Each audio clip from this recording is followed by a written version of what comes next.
para queimar alguém assim. Que ele apanhou hoje, para fazer homem, para matar mulher. Que ele é mulher que fazer jovem. Né? Qual é a razão de tanta violência no nosso povo?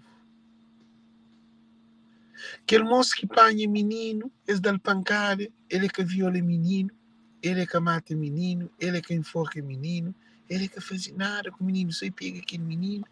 E meio bem conta para Modi e tenta violar menino. Se quer violar menino, ele viola menino, para ter uma força com menino.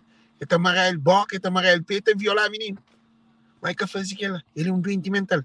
Alguém que está pronto está mais doente do que aquele que está doente.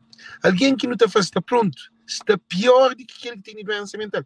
Agora, imagina, aquele menino ela foi queimado.